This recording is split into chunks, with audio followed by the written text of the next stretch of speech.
Hello everyone, today we are going to be planting this beautiful mugo pine shrub. It's a dwarf shrub. I hope I'm pronouncing its name correctly. It grows well in zones 2 to 8. It does not like to sit in boggy soil, so it likes to be in a dry environment, but it also likes deep watering, so you want to water it about once every week, and if you live in a super dry environment you might need to water it twice a week. It grows about 3 to 5 feet tall and 6 to 10 feet wide, so it's a pretty good sized shrub, but it's not super big where you have to dedicate a huge space for it. So when you think about the 10 feet wide, that just means the diameter is going to be 10 feet wide. That means on each side it's going to take up 5 feet on each side of the shrub, from the middle of the shrub to each side. So that's kind of 5 feet in radius all around the shrub. I got this from Fast Growing Trees. I'm not sponsored by them, but I just happened to order a big shipment of plants from them. I did order 17 Spartan junipers from them, and I already planted them and they're looking amazing. And this is one of the shrubs I ordered from them. I also had a couple cranberries and some other stuff that you'll be seeing in upcoming videos.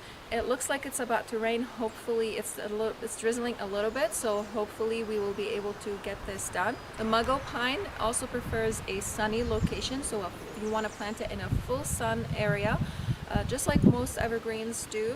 So you want to make sure to put it in an area that receives at least 6 hours of sun. The more the better, because the more sun, the more likely it's going to thrive. If you plant it in an area that receives 6 hours of sunshine, it's more likely to stay on the smaller side. If I have some time left on hand, I am going to also be transplanting some of the stuff that are here. Let me place it and show you where it's going to go. If you'll excuse our tall grass, my husband is fixing the lawnmower. Hopefully he'll be done fixing it by next week and we'll be able to mow our lawn. Right now it looks like a jungle. So you see it, I placed it right over there. We used to have a juniper right here and a white pine right here, but the white pine had a huge branch split off of it, and the kids used to play on it all the time, so I didn't want any temptation for them to come over here and get hurt, because the tree had a giant hole inside of its trunk after that branch split, so it wasn't safe at all, so we had to take it down. And because we took this tree down, the juniper that was right here, you see its stump right there, was touching the pine tree, and that whole part that was touching the pine tree was brown, so it really was going to look super ugly, and it would never get restored after all these years of just having that part completely dead. So we ended up taking it out, and this area now, if I stand a little bit far, and I'm going to turn the camera around and show you what it looks like. So with the exception of this cedar, I believe, a blue cedar, this area looks pretty empty. And it really needs something. Now this mulch pile came from those trees, two trees over here.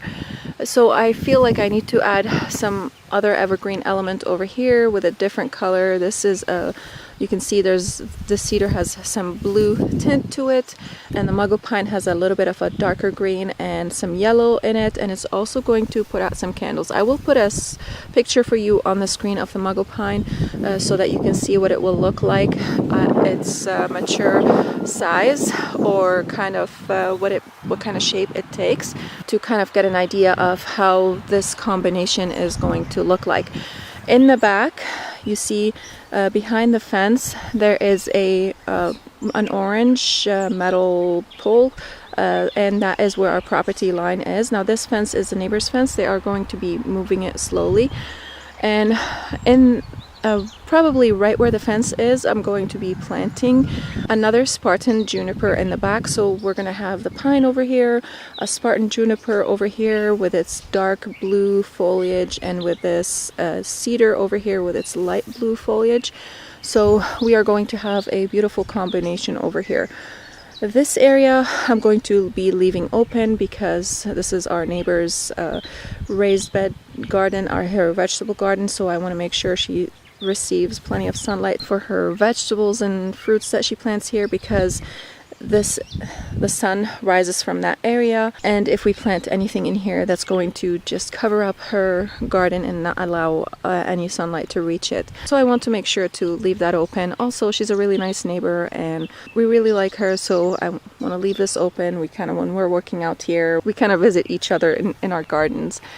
And so that's going to stay open here and there. That's all going to be taken out. This used to be tons of poison ivy and bittersweet vine and a Russian olive that just planted itself there, and some other stuff that were just taking over that whole area. You can see there's some of them still on that, and also some wild giant rose bushes that are super invasive, and they just they're not pretty and they kind of climb on everything and kill everything. So that used to be an apple tree, and you can see what happened to it with all these things that are climbing on it. Over there, once we clear that area, I'm going to be planting maybe an almond tree or some sort of a flowering tree, not necessarily to harvest from, but just to look beautiful, because there are a lot of giant rocks over there that make a beautiful landscape, but you can't see them right now. So it won't be easy to harvest from a fruit tree if we did plant a fruit tree over there. So it's going to be ornamental. It's going to provide us some height and some color in that area, and also the bees are going to love it. These are the bees right there. So this whole area with the pine and the juniper and the cedar over here, and with the flowering tree over there, it's going to look very beautiful. And I have other plans for the future over here. One step at a time, I'll be taking you guys along with me as I fix this area over the years. Right now there are other areas that are a priority on the list, and I have to tackle them first. And once those areas are tackled, then we'll get to this area. It might take me a few years to get to this area because of the other areas that are huge and need to be tackled. I already weed whacked around it over here because, again, our lawnmower isn't working right now, and I wanted to make sure that the grass is super short. I'm going to be covering the area with cardboard, not this whole circle, but you can kind of see how big this mugo pine is going to grow. I did this on purpose to kind of give you an idea of how wide it will grow.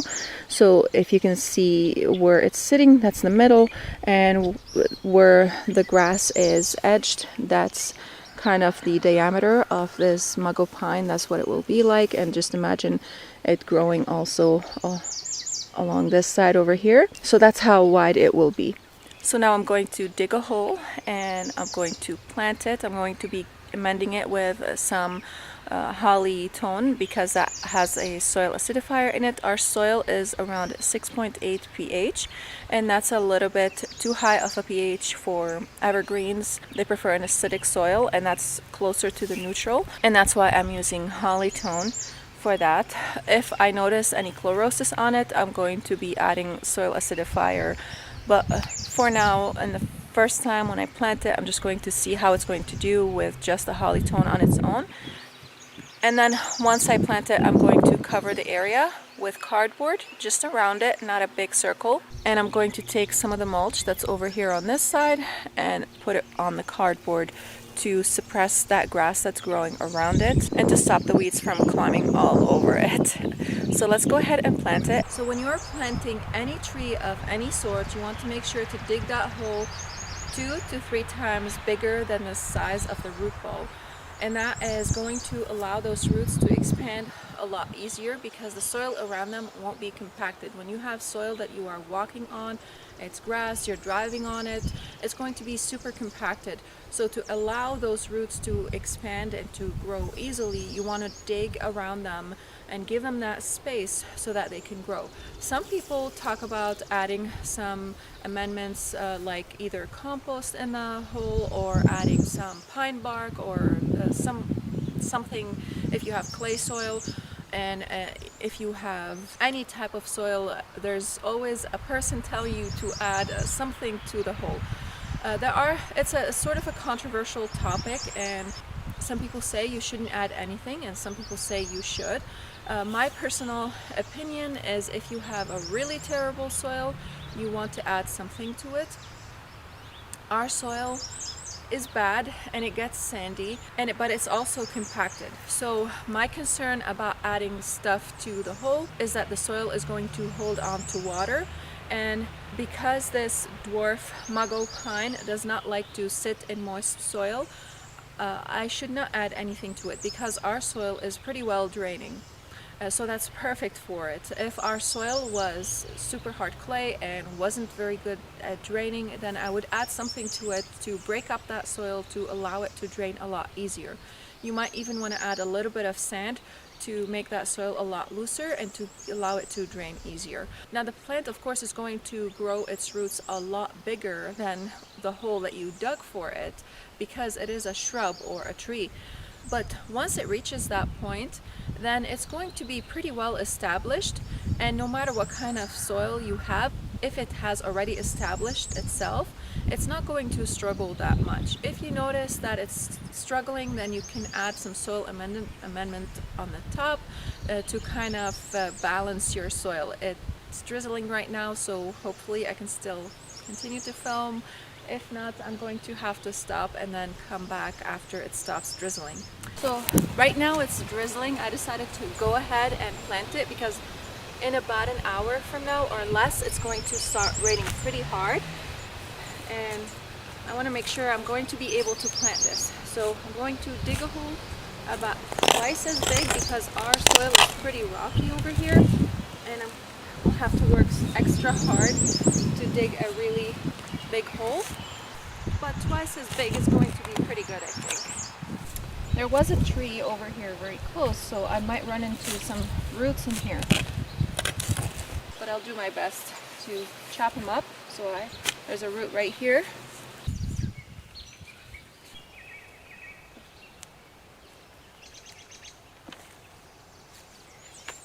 So the hole is about 3 times bigger, and it's also deeper than the shrub itself. I always tend to go deeper. I know a lot of people say to not go deeper, but the reason why I do is because when I add the fertilizer in, I like to mix that with some of the soil. I put some soil in, I mix it in, and then I mound the plant up so that it's higher than the soil surface. So if this is the grass here, it's going to be mounded a little bit up by about an inch or so over the soil, or maybe a little bit more, like maybe 2 inches over. And what that does is it allows the fertilizer to be mixed in with the soil so it's not directly touching the roots of the plants. Because if you just put the fertilizer in and just gently scratch it into the soil, a lot of that fertilizer is going to be touching the roots directly, and that might harm your plant. It might end up killing it because of all that fertilizer. Now this is an organic fertilizer, so it might not be as bad to directly put it in there and not mix it with any soil. But if this were a synthetic fertilizer, then it's going to definitely harm your plant. So you're probably better off putting the synthetic fertilizer on the surface of the soil after you plant your plant, whatever it is you're planting, instead of in the soil. And I'm sure also a lot of these synthetic fertilizers would have directions on how to use them. So just follow those directions. It will tell you exactly how to use it. This is what I do over here, and I've been doing it for many years this way, and it's been working out for me. If you don't feel comfortable with this method because you're worried that your plant is going to sink into the soil, then just dig the hole deep enough for the plant, and then add in the fertilizer. Just make sure to scratch it in really well into the soil, or you can add it on top and then scratch it into the soil. The plant is still going to get that fertilizer. For us, we have a hard soil, we have a lot of rocks at the bottom, we have sandy soil, so this method works out for me. So let's go ahead, add that fertilizer in, and add in some soil to level it, and then actually mound it a little bit higher and plant this mugo dwarf pine.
you can see what I'm talking about when I say rocky soil. These are the rocks that I took out of that hole that I dug over there. And usually I end up with a lot bigger rocks than this and more rocks when I dig a hole this big. So I lucked out this time. It wasn't so bad. And this is how the mugo pine looks like right now. Let me step back a little bit so that you guys can see, and then we are going to mulch it. So here it is, looking super cute. I think it's going to look absolutely beautiful over here. It's going to fill up this area about this high and wide, kind of like that, and it's probably going to be up this way, and it's not going to be a uniform shape. It's actually going to have some sides that are taller, some sides that are shorter. It's really cute, and I'll make sure to put a picture for you guys so that you can see how this is going to end up looking like. So if you can see it right over there, it's really tiny right now, but just imagine how it will look like with this tree over here. So it's going to take up this space, and with a Spartan juniper behind it, and with a flowering tree over there. We'll see what that's going to be. I'm not sure, but I think that's going to look very beautiful. I think I want that tree to be a pink flowering tree. I think, I'm not exactly sure. It depends on what's going to be going over here in this section. Then we'll determine what that is going to be. Let's go ahead right now and mulch it. Maybe that will make it pop a little bit more, even though I'm going to be using that mulch over there.